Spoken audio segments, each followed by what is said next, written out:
দর্শকের রাতে সবাইকে আমন্ত্রণ জানাচ্ছি RISL জনতন্ত্র গণতন্ত্র অনুষ্ঠানের সঙ্গে আছে আমি প্লাবন রহমান। আপনারা জানেন যে যুদ্ধের একেবারে দ্বার প্রান্তে ভারত পাকিস্তান, এবং সবশেষ যে খবর সেটি আরও উদ্বেগজনক। পাক সেনাবাহিনীকে ভারতে হামলার অনুমতি দিয়েছেন পাকিস্তান প্রধানমন্ত্রী শাহবাজ শরীফ। এই সব মিলিয়ে আসলে পাক ভারত পরিস্থিতি কোন দিকে যাচ্ছে সে বিষয় নিয়ে মূলত আমরা আলোচনা করতে চাই আজকের জনতন্ত্র গণতন্ত্র অনুষ্ঠানে, যদিও বিশ্ব নেতারা পাক ভারত যুদ্ধ দেখতে চায় না। আমাদের সঙ্গে স্টুডিওতে আছেন কর্নেল অবসরপ্রাপ্ত কাজী শরীফুদ্দিন, নিরাপত্তা বিশ্লেষক। আপনাকে স্বাগত জানাচ্ছি জনতন্ত্র গণতন্ত্র অনুষ্ঠানের সঙ্গে। আমাদের সঙ্গে কিছুক্ষণের মধ্যেই যোগ দেবেন অধ্যাপক ডক্টর এম শাহিদুজ্জামান, আন্তর্জাতিক সম্পর্ক ও নিরাপত্তা বিশ্লেষক। নিশ্চয়ই কিছুক্ষণের মধ্যে আমরা তাকেও পাবো। শুরু করতে চাই কর্নেল অবসরপ্রাপ্ত কাজী শরীফুদ্দিন, আপনাকে দিয়ে সব মিলিয়ে একটু শুরুতেই একটু জানতে চাই যে বাস্তবতা দেখছেন ভারতে, পাকিস্তানে ভারতের ক্ষেপণাস্ত্র হামলা, সেখানে 26 জন নিহত হওয়া, এবং ভারতেও 10 জনের নিহতের পরে আমরা দেখলাম যে 15 জন বেড়ে নিহত হয়েছে, ভারতে বেসামরিক লোক মারা গেছে। পাশাপাশি ভারতের 5টি যুদ্ধবিমান ভূপাতিত করেছে পাকিস্তান, দাবি করেছে। আবার সবশেষ যে খবর যেটি বলছিলাম যে পাকিস্তান যে নিরাপত্তা পরিষদের যে বৈঠক, সেখানে ভারতে হামলার অনুমতি পেয়েছে পাকিস্তান সেনাবাহিনী। সব মিলে কোন দিকে যাচ্ছে পরিস্থিতি? ধন্যবাদ কর্তৃপক্ষকে। বর্তমান প্রেক্ষাপটে আলোচনার বিষয়টি অতীব গুরুত্বপূর্ণ। বিশ্বের কেউ অশান্তি চায় না, যুদ্ধ চায় না। শান্তিপ্রিয় মানুষ শান্তিভাবে বসবাস করতে চায়, কিন্তু শান্তি তো চাইলেই পাওয়া যাবে না। প্রতিবেশী দেশ, স্থান, কাল, পাত্র একে অপরের ভিতরে যদি মতানৈক্য সৃষ্টি হয়, প্রত্যাশার প্রাপ্তির ভিতরে যদি মিল না থাকে, তাহলে অশান্তি সৃষ্টি হয়। যেমন যুদ্ধ নয়, সম্প্রীতি হতে পারে সকল সমস্যার একমাত্র সমাধান। কিন্তু আমরা দেখতে পাচ্ছি আমাদের প্রতিবেশী রাষ্ট্র ভারত এবং পাকিস্তান দুটোই মাথাচাড়া দিয়ে উঠছে, যুদ্ধ চলছে। এই যুদ্ধের পরিস্থিতি আপনি নিজেই বলেছেন, যার সূত্রপাত সম্প্রতি পেহেলগামে 26 জন ওই পর্যটকের নিহত হওয়ার পর থেকে শুরু হয়েছে, যেটা আন্তর্জাতিক বিচারে বা কোর্ট অফ ইনকোয়ারি বা জাজমেন্টে প্রকৃত তথ্য আসে নাই কোন ঘটনার জন্য, কে এর জন্য দায়ী। এই 26 জন বাট একে অপরকে শুচ্ছে। জন্মের পর থেকে পৃথিবীর একটা সত্য শুনতে পেয়েছি, সেটা হচ্ছে পৃথিবীর স্বর্গ, ভূস্বর্গ কাশ্মীর। এই স্বর্গের শান্তি নিয়ে অশান্তির বার্তা বুঝছে সমগ্র পৃথিবীতে এখন।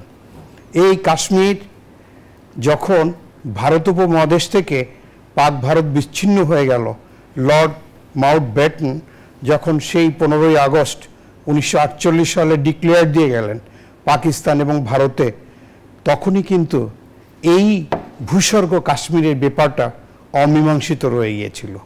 তখন এখানে রাজা হরি সিং যদিও স্বাধীনতা চেয়েছিলেন, কিন্তু দাবিটা জোরালো ছিল না। জি, আমি একটু জানতে চাই, সেটা হচ্ছে ধরেন না, এই অতীত ইতিহাস থেকে আসছি, এইটা থেকে শুরু। এই ভূস্বর্গকে 3টা দেশ, কারণ স্বর্গর সবাই গ্রহণ করতে চায়, একদিকে পাকিস্তান, একদিকে চীন, একদিকে ভারত। তা 3টায় ভাগাভাগি করে নিয়ে আকসাই চীনের দখলে, জম্মু কাশ্মীর ভারতের দখলে, আজাদ কাশ্মীর পাকিস্তানের দখলে। এখন শেষ আক্রমণ যেটা চলছে আজাদ কাশ্মীর এবং জম্মু কাশ্মীর নিয়ে, যেটা ভারত বলছে যে তারা রাতের আঘাত এনেছে এবং অপারেশনের নাম দিয়েছে। তাদের পররাষ্ট্র সচিব ডিক্লেয়ার দিয়েছে যে আমরা বিচ্ছিন্নবাদীদের থেকে হত্যা করার জন্য আমরা এই আক্রমণ চালিয়েছি। এদিকে পাকিস্তান সরকার বলছে আমরা ভারতের 5টা বিমান ভূপাতিত করেছি। সব কিছু কিন্তু মানে ওয়ার প্রোপাগান্ডা হিসেবে আমি as a military person consider করি, কারণ প্রত্যেকটা জিনিসের সত্যতা অনেক বিশ্লেষণের পরে আসে। জি, যুদ্ধের একটা মেইন তরিকা হচ্ছে প্রোপাগান্ডা। তা যে ঘটনা ঘটছে তার থেকে কখনো বেশি বলা, যে দৃষ্টিকোণ থেকে তার আগাচ্ছে অন্যদিকে ডাইভার্ট করা, যে কথা ঘটছে তার বিপরীতে কথা বলা। যেমন পাকিস্তান যখন এই যে একটু আগে আপনি যেটা বললেন, শাহবাজ শরীফ স্টেটওয়ে সেনাবাহিনীতে বলছে দেশমাতৃকা রক্ষার জন্য যে পদক্ষেপ নেবে সেটা পাকিস্তান মেনে নেবে এবং তার সমর্থন দেবে। আবার India prime minister Narendra Modi উনি আবার মানে বিরোধী দল দল মত নির্বিশেষে সকলের সমর্থন নিয়ে শুরু করছে। সত্যি কথা বলতে যে এই স্থান কাল পাত্র হিসাবে বছরের পর বছর এই কাশ্মীর নিয়ে ৭০,০০০-এর উপর মানুষ জীবন বিসর্জন দিয়েছে। কিন্তু একটা বিষয় একটু বলবেন, সেটা হচ্ছে ধরেন পহেলগামের যে হামলাটা হলো সেটির মানে যথোপযুক্ত কারণ, কারা জড়িত সে বিষয়ে কি স্পষ্ট ধারণা পাওয়া গেল? আমি যেমনটি বলছিলাম যে পহেলগামে যে ঘটনাটা ঘটেছে এই ঘটনা কিন্তু যথোপযুক্ত যে কোর্ট অফ ইনকোয়ারি, জাস্টিস বা তদন্ত এটা কিন্তু হয়নি। সেটার আগেই কি এরকম হামলাগুলো হচ্ছে? কতটা যৌক্তিক এই হামলাগুলো হচ্ছে এখন বিশ্বের প্রতিবেশী এই দুই রাষ্ট্র বন্ধু হিসেবে থাকতে পারত, কিন্তু এখন তারা হিংস্রপরায়ণ, যুদ্ধপরায়ণ রাষ্ট্র হিসেবে একে অপরে রয়েছে, যার একজন আরেকজনের সহ্য করতে পারছে না। এর কয়েকটা মেইন কারণ এখানে কি ধরেন আমি একটু মানে ভারতের অভ্যন্তরীণ যে রাজনীতি, সেই রাজনীতির কোনো রকম ইম্প্যাক্ট দেখেন কিনা এই টোটাল যে সিনারিও এখন হচ্ছে? দেখুন, একটা দেশে যখন যুদ্ধ হয় তখন রাজনৈতিক অস্থিরতা, অর্থনৈতিক অরাজকতা এবং নিজেদের নিরাপত্তা মানে দারুণভাবে ব্যাহত হয়। সেটা পাকিস্তানের ক্ষেত্রে এবং ইন্ডিয়ার ক্ষেত্রে। যুদ্ধের পথে যাচ্ছে কেন? মানে এটা কি মানে ধরেন আপনি যেটি বলছিলেন যে পহেলগামে হামলার যথোপযুক্ত কারণ, মানে তদন্ত এবং আলটিমেটলি প্রকৃত ফ্যাক্ট জানা গেল না কারা এর সঙ্গে জড়িত। ধরেন দায় দেয়া হয়েছে, দায় স্বীকারও করেছে এক পক্ষ, কিন্তু অ্যারেস্ট সব কিছু মিলিয়ে তার আগে এরকম বড় ধরনের সংঘাতের দিকে এগোনো, সেটি বলছি মানে এটা কি মানে প্রি মিজার বলার সুযোগ আছে?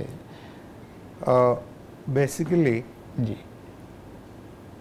কোনো দেশ যখন যুদ্ধে যায় তাতে অনেক কিছু ফেক প্ল্যান, সুদূর প্রসারী পরিকল্পনা করে কাজ করতে হয়। আমরা যেটা দেখতে পাচ্ছি, ভারত এবং পাকিস্তান নিজেদের মাঝখানে যে বিশ্ব মঞ্চে প্রকৃত বন্ধু নয়, একে অপরের চিরপ্রতিদ্বন্দ্বী হয়ে বসবাস করছে। তার কারণ হচ্ছে উগ্রতা, বৈরী মনোভাব, দেন ধর্মীয় প্রোপাগান্ডা, চরমপন্থীর আচরণ, পাকিস্তানের ধর্মীয় আচরণ এবং ইন্ডিয়ার ধর্মীয় আচরণ, বন্ধু না হয়ে প্রভু হওয়ার চিন্তা, একে অপরকে সহযোগিতা না করে কে কার প্রভু হবে এই প্রাধান্য। বিশ্ব পরাশক্তির দুইটা পাওয়ার হাউস হচ্ছে পাকিস্তান এবং ভারত। এই মুহূর্তে যদি তারা এইভাবে যুদ্ধে লিপ্ত হয়, সকলেরই বন্ধু আছে। ভারতের বন্ধু যেমন যুক্তরাষ্ট্র, ইসরায়েল, রাশিয়া। পাকিস্তানের বন্ধু কিন্তু চীন, তুরস্ক, ইয়েমেন, ইরানের মতো পরাশক্তি। তা এই সিগন্যালটা বিশ্বের জন্য ভালো বার্তা বয়ে আনে না।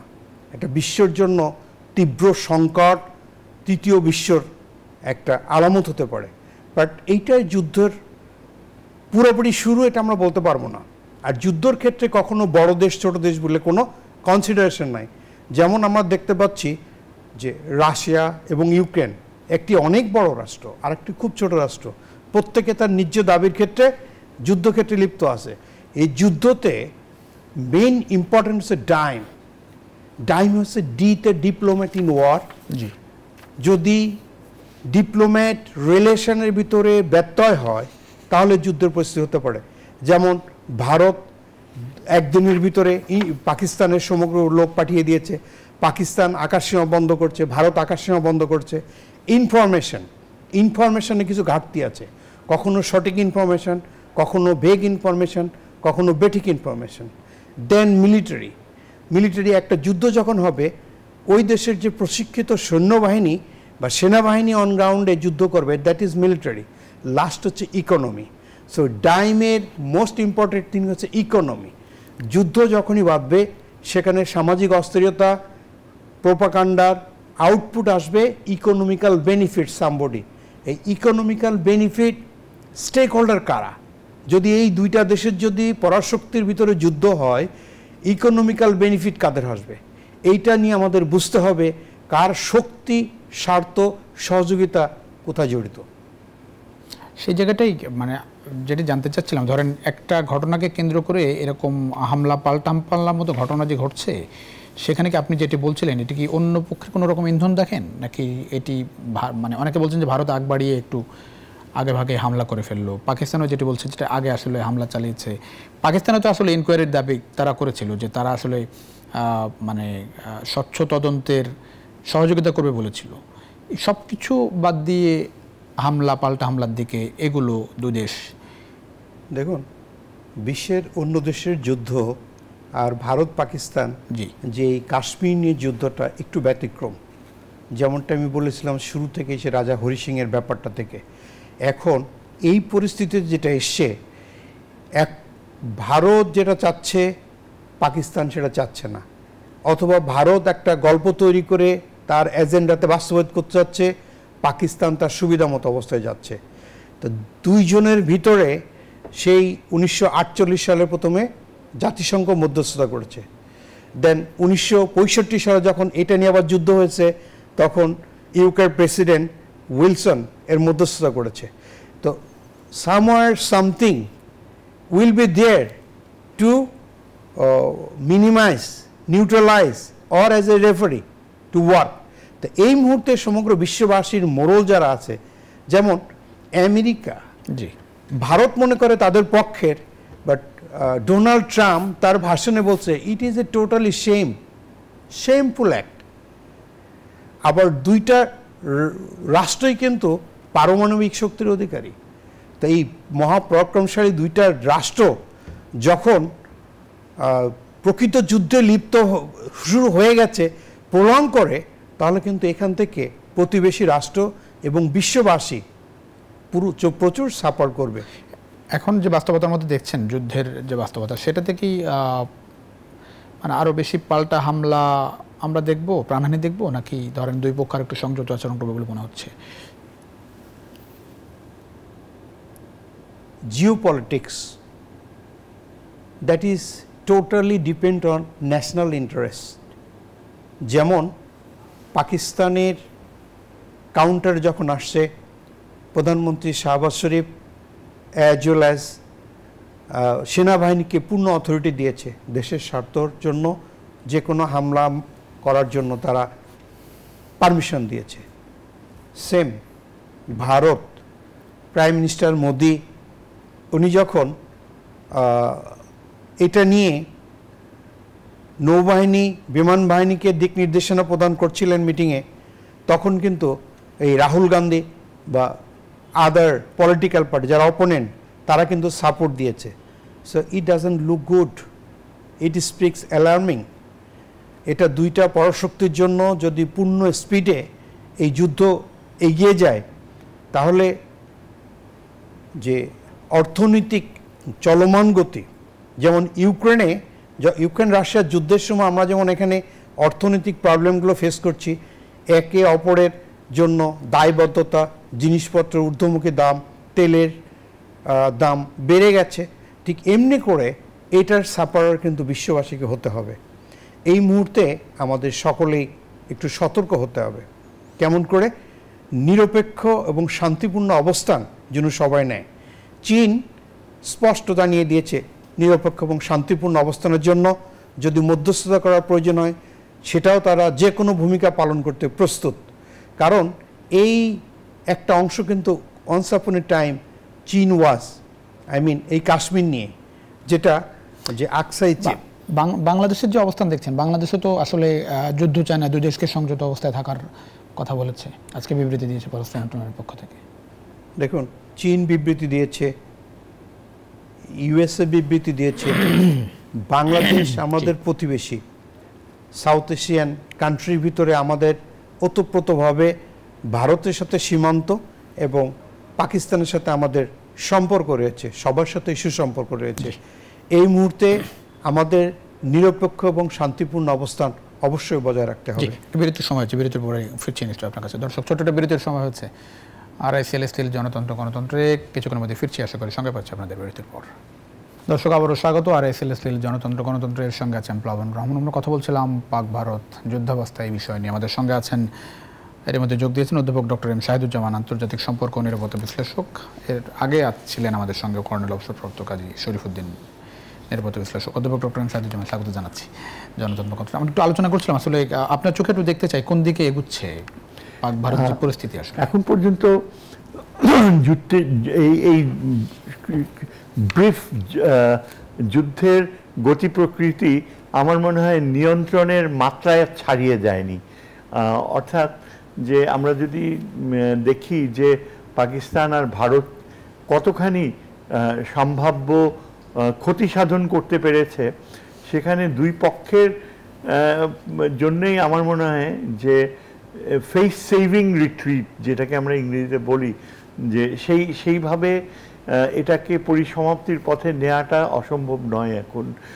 অর্থাৎ আমরা যেটা ভয় পাচ্ছিলাম যে একটা কোনো ক্রমে এটা কি থ্রেশহোল্ড, যেটা নিউক্লিয়ার থ্রেশহোল্ড, যেটা যে একেবারে সীমিত আণবিক অস্ত্রের যুদ্ধে যায় কি না, সেই সম্ভাবনা কমে গিয়েছে।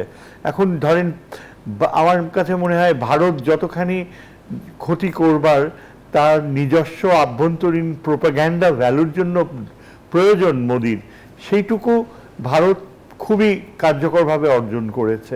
এবং পুরো ভারতীয় মিডিয়া তাদের যে জনশ্রুতি সব কিছুই তারা দেখাচ্ছে যে একটা খুব কার্যকর আঘাত হানতে পেরেছে, মানে পহেলগামে অ্যাটাকের প্রতিশোধ নিতে পেরেছে। এবং সেখানে তারা যে বারবার প্রচার করছে যে মেইন টেররিস্ট হাইডআউটসগুলো ধ্বংস করেছে এবং তাদের টেররিস্ট নেতৃত্বকে আঘাত করতে পেরেছে। এমনকি সেই দক্ষিণ পাঞ্জাবে বাহওয়ালপুরে যেও যে একটা গোষ্ঠীকে আঘাত করেছে। এইটা ভারতের আভ্যন্তরীণ প্রয়োজনে মোদির যা দরকার সেটুকু অর্জন করেছে। এখন এই রাত্রিটা আজকে অপেক্ষা করতে হবে যে পাকিস্তান পাল্টা ব্লো করে কিনা। এখন যেটা পাকিস্তানের জন্য একটা বড় অর্জন এবং অর্থনৈতিক দিক থেকে ভারতের জন্য আঘাত, সেটা হচ্ছে পাকিস্তানের যে দাবি 5টা প্লেন ফেলে দিয়েছে। এবং আমার মনে হয় এই 5টা প্লেন ফেলে দেওয়ার দাবির পেছনে সত্যতা থাকার সম্ভাবনাই বেশি, কেননা ভারত কিন্তু এটা অস্বীকার করেনি।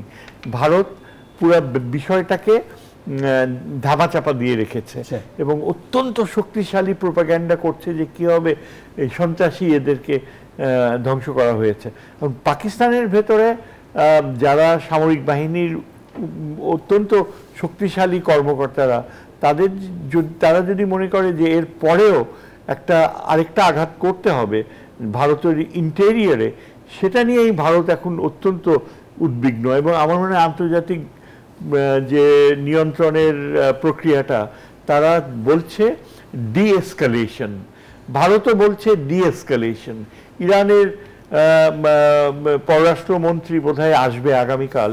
ইরানকে কিন্তু ভারত অলরেডি কনভে করেছে যে পাকিস্তানকে জানাতে যেন বিস্তৃতি না ঘটায়।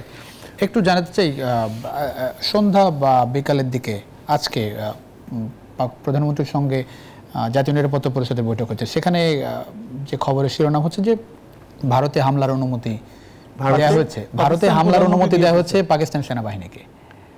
হামলা করবে অনুমতি পেয়েছে পাকিস্তান সেনাবাহিনী। নিরাপত্তা মিটিংয়ে পাকিস্তান সেনাবাহিনীকে অথরিটি দিয়েছে যে দেশ মাতৃকে রক্ষার জন্য যে কোনো কাউন্টারে। সেটা কোনো ইমপ্যাক্ট দেখেন কিনা? আমার মনে হয় এটা তো প্রয়োজন। পাকিস্তানের সামরিক বাহিনী সবসময় চায় একটা ড্রাইভার সিটে বসে থাকতে, যে ইচ্ছা করলে আমরা এমন আঘাত করতে পারি ভারতের উপরে যেটা ভারতের জন্য সহনীয় হবে না। এখন এই ক্ষমতাটা দেওয়ার ফলে, যেটা অবশ্য আমি আজকে শুনলাম, এই ক্ষমতাটা যে পাবে, কারণ পাকিস্তানের সেনাবাহিনী তো সামরিক বাহিনী প্রধানই হচ্ছে মূল নিয়ন্ত্রক। একটা রেস্ট্রেইনিং ফোর্স হতে পারে যে প্রেসিডেন্ট জারদারি কিন্তু অত্যন্ত আপোষকামী একজন ব্যক্তি, আর সে চাইবে পিপলস পার্টির জন্য ভবিষ্যতে ক্ষমতায় আসার প্রক্রিয়াটা নির্বিঘ্ন হয়। জারদারিও কিন্তু শান্তির পক্ষে, অর্থাৎ সেনাবাহিনীর প্রধানকে রেস্ট্রেইন করার পক্ষে।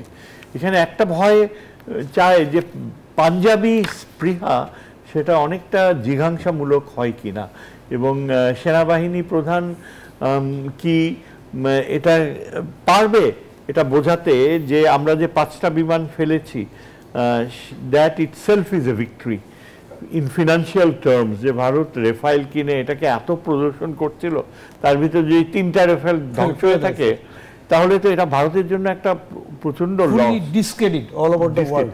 আরেকটা যেটা আমি মনে করি যে অভ্যন্তরে মিডিয়েটার্সরা এনশিওর করতে হবে যে ঠিক আছে পাকিস্তান রাজি হবে যে আমরা পাল্টাঘাত করব না, তার পূর্ব শর্ত হচ্ছে যে ঝেলাম ইন্ডাস রিভার্স ওয়াটার্স ট্রিটি ওই এটা যেন ভারত অবিলম্বে উইথড্র করে সেখান থেকে, এবং পানির সরবরাহ যেন নিয়ন্ত্রণ, এটাই একটা অত্যন্ত গুরুত্বপূর্ণ মুখ্য। কারণ যখন এটা ভারত এই ইয়েটা করে, এটা আন্তর্জাতিক আইনের ভর খেলাপি শুধু ছিল না, এটা পাকিস্তান এটাকে এত দ্রুত ভারত পিছু হটবে বলে মনে হয়? ভারত হয়তো চাইবে, আমার মনে হয়, কারণ ভারত কতদিন পারবে, এটা একটা ব্লেটেন্ট ভারতের ইমেজ আন্তর্জাতিকভাবে প্রচণ্ডভাবে ক্ষুণ্ণ হবে। আর তাছাড়া ওয়ার্ল্ড ব্যাংকও কিন্তু সিগনেটারি, ওয়ার্ল্ড ব্যাংকও চাপ দিবে, এবং ভারত যদি এখন এইখানে এই নদী প্রবাহ অনির্দিষ্টকালের জন্য বন্ধ রাখে, তা পাকিস্তান অবশ্যই চীনের উপর প্রভাব রাখবে। চীন কিন্তু ভারতে পানির ব্যাপারে একটা বড় নিয়ন্ত্রকের, ব্রহ্মপুত্র নদীর ওইখানটায়, সুতরাং চীনের একটা ইয়ে রয়েছে, প্রভাব রয়েছে। আমার ধারণা যে ভারতকে বিবেচনা করতে হবে। ভারত হয়তো আশ্বাস দেবে, আমার মনে হয় বলবে ঠিক আছে, let us have breathing space আর কিছুদিন। দুই পক্ষই চাইবে যে কিভাবে মিনিমাম লস অফ ফেস না করে উইথড্র করতে পারা। স্যার এখানে একটা ইম্পর্টেন্ট একটু জানতে চাই আপনার কাছে একটু শরীফুদ্দিন, কাজী শরীফুদ্দিন, সেটি হচ্ছে যে ধরেন এই যুদ্ধের লাভ লসের হিসাব যদি আমি করি, সেটি একটু হিসাব আপনার হিসাব নিকাশ কি বলে? যুদ্ধ যদি বাধে প্রকট আকার ধারণ করে, বলেছিলেন ওয়াটার ট্রিটি লাভ লসের ভিতরে এটা একটা মেজর। তো ওয়াটার ট্রিটির ভিতরে কিন্তু world bank involve. World bank কিন্তু শুধু ভারত কন্ট্রোল করে না। সো পাকিস্তান স্পষ্ট বলেছে যে আমাদের ট্রিটি ভায়োলেট মানে যুদ্ধের সামিল। জি এক্স্যাক্টলি যুদ্ধের সামিল। সে কিন্তু ওয়ার্ল্ড ব্যাংকের ফরে কথাটা অলরেডি বলে ফেলে দিয়েছে। আজকে যখন ভারত পাকিস্তানকে আঘাত এনেছে, ডোনাল্ড ট্রাম্প বলছে ইট ইজ টোটালি ফানি এবং শেমফুল অ্যাক্ট। তো এইটা কিন্তু এগেইন ভারতের এগেনস্টে এসছে। পাকিস্তান স্পষ্ট কাউন্টারের জন্য অলরেডি তাদের প্রেসিডেন্টের কাছ থেকে ভার্ডিক্ট নিয়ে রাখছে। আবার পাকিস্তান ভারত যে আজাদ কাশ্মীরে পানি ছেড়ে তাদেরকে বন্যা, যেটা ভারত সাধারণত করে, প্রতিবেশী দেশগুলো প্রথম ফাউল প্লেটা করে, আগে পানি ছেড়ে দিয়ে তাদেরকে পানিতে হাবু ঢোকায়। It is totally wrong thing and this is their old game. This is not the first time, number of time they are doing this for with the relatives. বাংলাদেশের সাথে একই কথাই করেছে। তা এই মুহূর্তে আমরা যে বাংলাদেশে একটা প্রতিবেশী রাষ্ট্র হিসেবে এই মন্তব্য করব না, বাট মোদি সরকার নিজের পলিটিক্যাল ইনস্টেবিলিটিকে স্ট্যান্ড করার জন্য যে তারা যে আক্রমণটা করেছে তার প্রমাণ তার পররাষ্ট্র সচিবের মুখ দিয়ে সে ব্রিফিং দিয়েছে। পাকিস্তান সরকার যে কাজটা কাউন্টার এসছে, যে রাফেল, যেটা স্যার বললেন, অল ওভার দ্য ওয়ার্ল্ড এই প্লেন নিয়ে তাদের খুব মহড়া দিত যে we are the best, we are hiding, হ্যাঁ, উই আর লিডিং।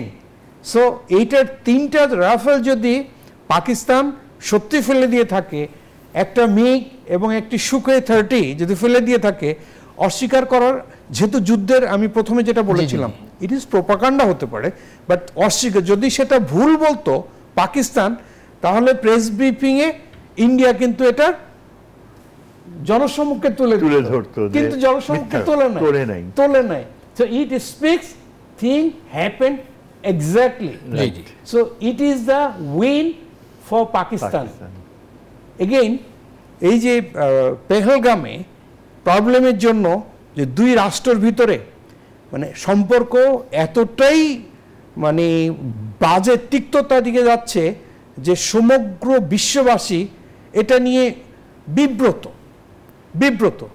কারণ এর এফেক্টটা তো প্রতিবেশী রাষ্ট্র, তারপর ইকোনমি, তারপর লোকাল ব্যবস্থা, সেম কান্ট্রি, সবার উপরে সে এফেক্ট পড়বে। জি, অনেক স্যার একটু মানে লাভ লসের হিসাবে একটু বলবেন স্যার। ভারতের লাভ হবে, মানে এই যুদ্ধে কি ভারত লাভবান হবে? ধরেন যদি প্রকট টাকা ধারণ করে, ভারত এখন ইলেকশনের জন্য মোদি এটাকে ইন্টারনাল পলিটিক্সের কথা বলছে, প্রজেক্ট করবে যে এটা লাভ হয়েছে, ভারত প্রচণ্ডভাবে তার সামরিক সামর্থ্য তুলে ধরেছে। কিন্তু আমি ইন্টারনালি আমি মনে করি না, ভারত লাভবান হয়নি। পাকিস্তান আবার প্রমাণ করতে পেরেছে যে এয়ার পাওয়ারের দিক দিয়ে তাদের সুপিরিয়রিটি অনেক বেশি। এবং পাকিস্তান আগেও যেটা করেছে সেটা একটা কথা যে it is the man behind the machine that matters, behind the gun. এবং পাকিস্তানের যে চাইনিজ প্লেন ফ্লাই করতেছে, they have proved that the skill of the pilots is more important. এটা পাকিস্তানের জন্য একটা বিরাট মনস্তাত্ত্বিক ভিক্টরি হবে। তবে কাশ্মীরের ব্যাপারটাও এখন ভারতের একটা আরেকটা উৎকণ্ঠা হচ্ছে যে ভারত যে ভেবেছিল যে কাশ্মীরকে ইন্টিগ্রেট করে ফেলবে, দেখেন এটা নট ট্রু। পাকিস্তান কিন্তু আন্তরিকভাবে চেষ্টা করেছে যে এই যে সন্ত্রাসবাদী দেশ সেই ইমেজ থেকে বের হয়ে আসছে। এখন দেখেন ভারত পাকিস্তান যেটা বুঝতে পারছে, এটাও পাকিস্তানের মোরাল ভিক্টরি, যে ভারত পাকিস্তান ইনভলভড হোক বা না হোক, এটা যদি ইন্ডিজেনাসও হয়, কাশ্মীর সংক্রান্ত কিছু ঘটলে মানে তুই যত দোষ নন্দ ঘোষ। ওরা ভারতে আমরা জানি, উত্তর পূর্ব ভারতে দেখেন বিচ্ছিন্নতাবাদী, সেখানে নাগাল্যান্ড মিজোরামের বেলায় কই, সেখানে তো পাকিস্তান নাই, সেখানে তো তুমি নিয়ন্ত্রণ করতে পারছো না। আরো বেশি হচ্ছে ভারতের ইন্টেরিয়ারে মাওয়িস্টদের বেলায় এই আপনার ওই যে শিখ প্রাইম মিনিস্টার যিনি ছিলেন, লার্নেড ম্যান, তিনি বলেছিলেন যে পাকিস্তানি উগ্রবাদী ইসলামের চেয়ে মাওবাদী হুমকিটা আমি মনে করি মনমোহন সিং বলেছিলেন যে অনেক বেশি সিরিয়াস। এখন চিন্তা করেন মাওয়িস্ট থ্রেট কিন্তু চলছে ভারতে, এবং পিওরলি ইন্ডিজেনাস, পিওরলি আভ্যন্তরীণ। কই সেখানে তো পাকিস্তানকে দোষ চাপাতে পারো না। তাহলে পাকিস্তান এটা বুঝতে পারছে যে আমরা এতখানি বের হয়ে এসেছি সন্ত্রাসবাদের অপবাদ থেকে, বিশ্ব আমাদের স্বীকৃত করছে। অনেক যে ক্রিকেট চ্যাম্পিয়নশিপটা হয়ে গেল, সাউথ আফ্রিকা, ইংল্যান্ড, অস্ট্রেলিয়া খেললো, this is a great recognition of Pakistan. কিন্তু ভারত কিছুতেই এই তকমা থেকে বের হয়ে আসবে না। এখন ভারতীয় পররাষ্ট্র মন্ত্রণালয় প্রত্যেক দিন পুরো ওয়েস্টার্ন ওয়ার্ল্ডে ব্রিফ করতেছে যে আমরা এই জায়গায় আমরা পিওরলি মিলিটারি টার্গেটস আঘাত করেছি, সন্ত্রাসীদেরকে মেরেছি, কোনো রকমে ইয়ে করি নাই। অথচ ওয়েস্টার্ন মিডিয়া কিন্তু খুব ভালো করেই জানে, পাকিস্তানে তারা দেখেছে যে কিভাবে একটা মসজিদের চূড়া ভেঙে পড়ে আছে এবং কিভাবে সেখানে সিভিলিয়ান ক্যাজুয়ালিটিস হয়েছে। এখন ভারত যতই বলুক, পশ্চিমা বিশ্ব কিন্তু ভারতের প্রতি ডিপ্লোম্যাটিক্যালি রেসপেক্টফুল থাকবে, কিন্তু দে নো ভেরি ওয়েল যে India has created collateral damage, যেটা আনএক্সেপ্টেবল। এবং ভারত এই কোনোভাবেই এটা পার হয়ে যেতে পারবে না যে তারা পাকিস্তানে রিয়েলি তাদের টার্গেট অ্যাচিভ করেছে। পাকিস্তানকে ওরা টার্গেট বানায়া সেখানে যে টেরোরিজমের নিজেদের ইন্টারনাল থ্রেট, সেটা যে তারা একেবারে নির্মূল করতে পারছে, সেটা তো ঘটে নাই। এটা আবার রিপিট করবে ভারতে। বাংলাদেশের উপর কি ধরনের ইম্প্যাক্ট পড়বে যদি এটা কন্টিনিউ করে সামনে? Very good question. প্রতিবেশীর যখন কোনো ঘটনা ঘটে, জি, তখন প্রতিবেশী অনেক বড় সাফারার হয়। এই মুহূর্তে আমাদের বাংলাদেশ থেকে পররাষ্ট্র যে উপদেষ্টা আছেন, জি, উনি কিন্তু মন্তব্য দিয়েছেন যে we are deeply concern about it.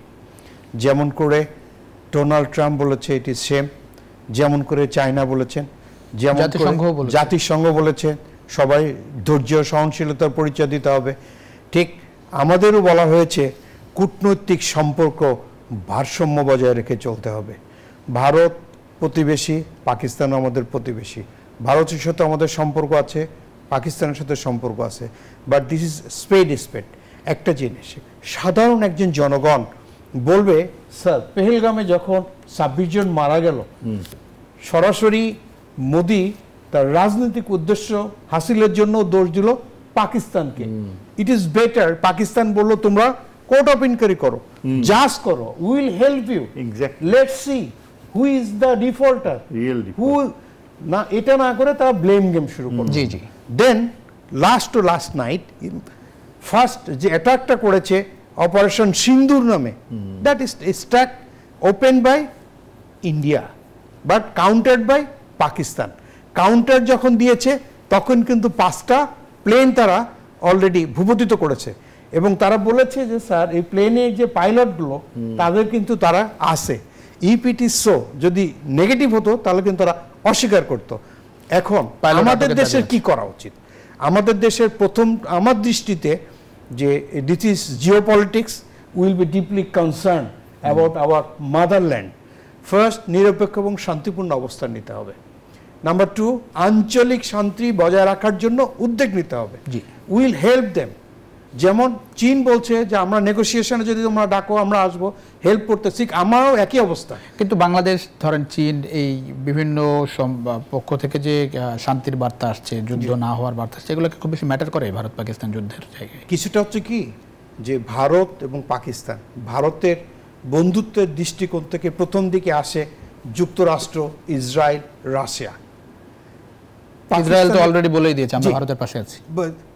Pakistan যদি বলেন চীন, তুরস্ক, ইয়েমেন, ইরানের মতো পরাশক্তি। তো যদি কারো না কারো ব্যাকিং থাকে, আবার শক্তিরা ব্যাক দিলে যে বড় হবে যুদ্ধ, নো। রাশিয়া এবং ইউক্রেন কত বড় রাজ্য এবং কত ছোট রাজ্য, they are balance regarding this war. Bharat এবং পাকিস্তানের এই ঘটনার ক্ষেত্রে আমাদের নিজস্ব নিরাপত্তাটা একটু জোরদার করতে হবে। আজকে পাঞ্চরি সীমান্তে 30 জন লোক ইনফিল্ট্রেট হয়েছে। আজকে খাগড়াছড়ি, পাঞ্চুরি তো আছেই স্যার, এই লালমনিরহাটে প্রায় 10 জন লোক ইনফিল্ট্রেটেড হয়েছে। somebody said they from Gujarat, they are 30 from Tripura. So heat the iron when it is hot. যখন এই সিচুয়েশন চলছে, আমরা যদি সতর্ক না হই, আশেপাশের দেশ থেকে আমাদের দেশে আবার ইনফিল্ট্রেট এবং অসতর্কতা মুছতে ইন করবে। এই শরণার্থী সংকট মোকাবেলাতে আমরা তীব্র বিব্রত অবস্থায় আছি, এটা যেন ফার্দার না হয় এ ব্যাপারে আমাদের সতর্ক থাকতে হবে। অনেক ধন্যবাদ। একটা বিরতির সময় হচ্ছে আবার। দর্শক, ছোট্ট একটা বিরতিতে যাচ্ছি, আবারও আরআইএসএল গণতন্ত্রের কিছুক্ষণের মধ্যে ফিরছি, আশা করি সঙ্গে পাচ্ছি বিরতির পর। দর্শক, আবারও স্বাগত। আরআইএসএল গণতন্ত্রের সঙ্গে আছেন প্লাবন রহমান। আমরা কথা বলছিলাম পাক ভারত যুদ্ধাবস্থার বিষয় নিয়ে। অধ্যাপক ডক্টর এম শাহিদুজ্জামান, বাংলাদেশের ধরেন মিয়ানমারে এক বাস্তবতা, ভারতের সঙ্গেও আমাদের সম্পর্ক এখন খুব বেশি ভালো না, ভারত পাকিস্তান যুদ্ধাবস্থা চলছে। চারপাশে যে বাস্তবতা, বাংলাদেশের অবস্থা একটু জানতে চাই, কতটা হুমকির মুখে বাংলাদেশ, পাশাপাশি বাংলাদেশের অবস্থানটা আসলে কেমন হওয়া উচিত? আমার মনে হয় আমরা যে দীর্ঘ 16 বছর পার হয়ে আসলাম, এই যে এই সময়টুকুতে বাংলাদেশের এত অবনতিশীল ছিল পররাষ্ট্র নীতি যে দুটো দেশ, দুটা নেবারই যা খুশি তাই আমাদের উপর করতে পেরেছে। আমরা এমন একটা পররাষ্ট্র নীতি, ভারত মিয়ানমার দুইটাই, ভারত আর মিয়ানমার, এবং পররাষ্ট্র নীতি ওই যে friendship to all malice two নান, এতখানি ইউটোপিয়ান, কল্পনাপ্রসূত, যার কোনো বাস্তব প্রয়োগ তো ছিলই না। এটা যেটা হয়ে গিয়েছে পলিসি অফ অ্যাপিজমেন্ট, তোষামোদ নীতি, যে যেখানে সরকার প্রধান গণতন্ত্রকে কবর দিয়ে নিজেই ক্ষমতায় থাকবে, সেই কারণে দুই দেশেই নিজেকে একেবারে নির্ভরশীল। সেখান থেকে বের হয়ে এসে এখন যে বর্তমানে যে পররাষ্ট্রনীতি প্রফেসর ইউনুস তিনি যেই পদচারণা করছেন, এটা সত্যিকার অর্থেই সাহসী, সম্মানজনক, এবং আমি খুবই আশান্বিত হচ্ছি এই জন্য যে আমাদের যে এখন জাতীয় নিরাপত্তা উপদেষ্টা যিনি খলিল, অত্যন্ত যোগ্য একজন ব্যক্তিত্ব এবং খুবই সুপরিচিত পশ্চিমা বিশ্বে, এবং তিনি যেসব উদ্যোগ, যেমন আজকে আমি দেখলাম যে ফরেন মিনিস্ট্রি প্রেস কনফারেন্সে তিনি খুব স্ট্রংলি, তার বডি ল্যাঙ্গুয়েজ খুব ইমপ্রেসিভ ছিল এবং আমার কাছে খুব ভালো লেগেছে। তিনি বললেন যে আমাদের সোভারেন্টি, আমরা স্বাধীন দেশ, আমরা কার সাথে কি কথা বলবো সেটা আমরা ঠিক করব। ওই যে মায়ানমারের টাকমাদা যে আপত্তি তুলছিল যে কেন আপনারা আরাকান আর্মির সাথে ইয়ে করেন, তা he was very forthright and I was so impressed. বললো আমরা আরাকান আর্মির সাথে কথা বলবো, তারাও যেমন তাদের স্বার্থে, তারা তো আরাকান আর্মির সাথে কথা বলেছে, ডায়লগে গিয়েছিল, তো তারা যদি করতে পারে, তাদের চোখে যদি অবৈধ না হয়, তাহলে আমরা আমাদের সীমান্তে তারা রয়েছে, এদের সাথে অবশ্যই কথা বলবো। এবং আমরা এই মনোভাবটা কিন্তু অনেক দিন দেখি নাই, এবং আমরা আশা করব যে খুব শিগগিরই ভারতের সাথেও তিনি এইভাবে ইয়ে করবেন। ভারতের ব্যাপারে এই যে জোর করে উনি বললেন যে ছেড়ে দিয়েছে, হি টুক এ ভেরি স্ট্রং স্ট্যান্ড, বললো যে আন্তর্জাতিক আইন অনুযায়ী প্রত্যেকটা কেস আমরা দেখে অ্যালাউ করব। বাংলাদেশে কেউ হলে আমরা গ্রহণ করবো, ডেফিনেটলি আইনের প্রক্রিয়ায় হতে হবে। এই জিনিসগুলো কিন্তু ভারত অভ্যস্ত না। গত 16 বছরে ভারতের আচরণ এত বেশি এবং এই যে বর্ডার কিলিংস এখনো কন্টিনিউ করছে, তারা বারবার এইভাবে করছে। ভারত আমাদেরকে এমন পরিস্থিতিতে ফেলছে যে আলটিমেটলি আমাদের সাথে চীনের যে সম্পর্ক হতে যাচ্ছে, বাংলাদেশের মানুষ মনে প্রাণে কামনা করবে যে চীন যেন আমাদের সীমান্তের কাছাকাছি চলে আসে। কেননা ভারত একটা প্রতিবেশী হিসেবে যে খুনি এবং এই যে কাঁটাতারের বেড়া, তারপর পৃথিবীর কোথাও এই প্র্যাকটিস নাই, এভাবে গুলি করে পাখির মতো মারা, এর মূল্য তো ভারতকে দিতে হবে। ভারতের সামগ্রিক বাস্তবতা কেমন স্যার? ভারত ধরেন, ভারতের এমনি বলা হয় যে ভারতের বন্ধুরা নেই, আশপাশে ভারতের যেসব রাষ্ট্র আছে সেই জায়গায় এরকম একটি যুদ্ধের মধ্যে ভারত জড়াচ্ছে, সেই জায়গায় ভারতের মানে আমি তো মনে করি ভারত এখন নাটকীয় পরিবর্তন হবে এই যুদ্ধটা শেষ হয়ে গেলে। আমার ধারণা যে বিজেপি এত বছর ধরে তার ফরেন মিনিস্টার যে এত উদ্ধত্ত দেখিয়েছে এবং বাংলাদেশের উপর তাদের নিয়ন্ত্রককেই তারা ব্যবহার করেছে দেখাতে যে কিভাবে তারা এই আঞ্চলিক শক্তি হিসাবে এত পাওয়ারফুল, কিন্তু বাংলাদেশের কাছে তাদের এই অভিজ্ঞতাটা তাদের অ্যাবসলিউটলি বিশ্ব ব্যবস্থায় তাদের বিশ্ব শক্তি হওয়ার এই বাসনাকে এক্সপোজ করে দিয়েছে, চূর্ণ করে দিয়েছে। এবং পার্শ্ববর্তী কোনো একটা দেশও কিন্তু তারা ভারতের প্রতি সমর্থন দিচ্ছে না। আমরা আশা করতে পারি যে আগামী দিনগুলোতে ভারতের এই বিজেপির অবনতি শুরু হবে, ডিক্লাইন শুরু হবে, এবং এটা খুব ইম্পর্টেন্ট যে যত শিগগির সম্ভব নীতি বদলাবে, মানে ভারতের নীতি বদলাবে। ভারত বিজেপি না থাকলে ক্ষমতাচ্যুত হয়, বিজেপি না থাকলে ভারতের নীতি বদলাবে। বিজেপি না থাকলে অন্তত আখণ্ড ভারতের ধারণা, আরএসএস প্রভাবিত যে মতাদর্শ, সেটা থেকে নিষ্কৃতি পাওয়া সম্ভব। জি, অনেক ধন্যবাদ কাজী শরীফউদ্দিন। এই জায়গাটা একটু ভারত কি মানে এগুলো রিয়েলাইজ করে যে তার এরকম একটা যুদ্ধে জড়ালে তার আসলে কি পরিণতি অপেক্ষা করছে? দেখুন, ভারত নিজে একটা বড় সমস্যার ভিতর অতিক্রম করছে। এদিকে 7 সিস্টার, এদিকে কাশ্মীর, ওদিকে গোর্খা, সব দিকে চিকেন নেক সব কিছু মিলিয়ে। তো স্যার যেমনটি বলছিলেন, আমি ওটা বলতে চাই যে 1947 সালে মহারাজা হরি সিং উনি কিন্তু কাশ্মীরের রাজা ছিলেন। যখন লর্ড মাউন্ট ব্যাটেল পাকিস্তান এবং ভারত ডিক্লেয়ার দিয়ে 15 তারিখে স্পিচটা দেন 15 আগস্ট, তখন কিন্তু হরি সিং তার কাছে গিয়ে একটু বলেছিল আমি স্বাধীনতা চাই, বাট এটা ছিল লো ভয়েস। জি জি জি। তা আমরা হরি সিং এর মতো রাজা বাংলাদেশে চাই না। আমরা চাই আমাদের সেই দেশপ্রেমিক রাজা এবং সেই দেশপ্রেমিক নীতি যারা চোখে চোখ রেখে কথা বলতে পারে।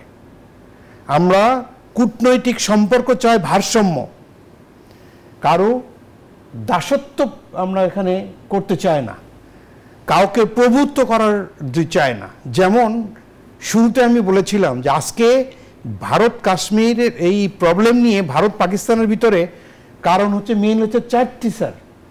জি, ফার্স্ট ধর্মীয় বিভাজন, সেকেন্ড সীমান্ত উত্তেজনা, থার্ড আঞ্চলিক আধিপত্য এবং শক্তি প্রদর্শন, লাস্ট হচ্ছে পরমাণু অস্ত্র আছে সেটার প্রদর্শন, যে আমরা পরমাণু অস্ত্রের, দুই দেশই তো পরমাণু অস্ত্রের, তার নিজস্ব প্রদর্শন, যে আমরা শুধু মালিক না প্রদর্শন করি। কিন্তু প্রদর্শন করতে গিয়ে রাফেল যেমন করে ধ্বংস হয়েছে, অ্যাবসলিউট পাওয়ার ম্যাক্সিমাম করাপ্টেড। স্যার যেমনটি বললেন 15 বছর 16 বছর ধরে যে বিজেপি ক্ষমতায় আছে, তাদের টার্গেট ওইখানে সন্ত্রাসী। সন্ত্রাসী কি মসজিদ? যেটা বিশ্ব মিডিয়াতে দেখাচ্ছে যে ভারত স্ট্রাইক করেছে সন্ত্রাসীর অভয়ারণ্য। সন্ত্রাসীর অভয়ারণ্য কি স্যার মসজিদ? এক্স্যাক্টলি। তো we have to know what is call foreign policy. Regarding this foreign policy চোখে চোখ রেখে কথা বলতে। এই যুদ্ধের পরিণতি কি দেখছেন সামনে? এই যুদ্ধের পরিণতি যুদ্ধ নয়, সম্প্রীতি হতে পারে বিশ্বের সকল সমস্যার একমাত্র সমাধান। সে কারণে ভারত যেটা দেখিয়েছে ভালো, সেটা তার রাজনৈতিক যে হোয়াট শুড আই সে নিজের অসহায়ত্ব প্রমাণ হয়ে গেছে, এখন নিজেকে প্রমাণ করার জন্য অন্যান্য পার্টির সমর্থন নিয়ে এখানে হুমকি দিচ্ছে। তো এইটা আমাদের দরকার নাই। আমাদের প্রয়োজন আমাদের দেশ অন্য কোনো দেশের দাসত্ব করবে না। আমরা চোখে চোখ রেখে কথা বলবো এবং আমরা আমাদের সংকট মোকাবেলা করব। আমাদের সংকট মোকাবেলা করার জন্য জনগণ আমাদের সকল সিদ্ধান্তের মালিক। জি, অনেক ধন্যবাদ। শাহিদুজ্জামান, আপনি বলছিলেন আজকে রাতটা খুব গুরুত্বপূর্ণ। আজকে রাতটা খুব গুরুত্বপূর্ণ আপনি বলছিলেন। ভারত, ধরেন পাকিস্তান বলেছে যে তারা যথাসময়ে সমুচিত জবাব দেবে, সুযোগ বুঝে। এটার মধ্যে দিয়ে কি বার্তা পাচ্ছে? মানে যে কোনো সময় অ্যাটাক হতে পারে, একটু সময় নিয়ে, সেরকম সময় বুঝে। সময় নিয়ে সম্ভব না, because war is a very expensive game. পাকিস্তানের অর্থনৈতিক অবস্থা কিন্তু মোটেও ভালো না। তাদের রিকভারি, এই যে ওয়ারের যে এক্সপেন্সেস, তাকে বিয়ে করতে হবে। টার্কির কাছ থেকে সে অনেক অস্ত্র সহযোগিতা পাচ্ছে, সেটা নেবে। চীনের কাছেও সহযোগিতা নিচ্ছে।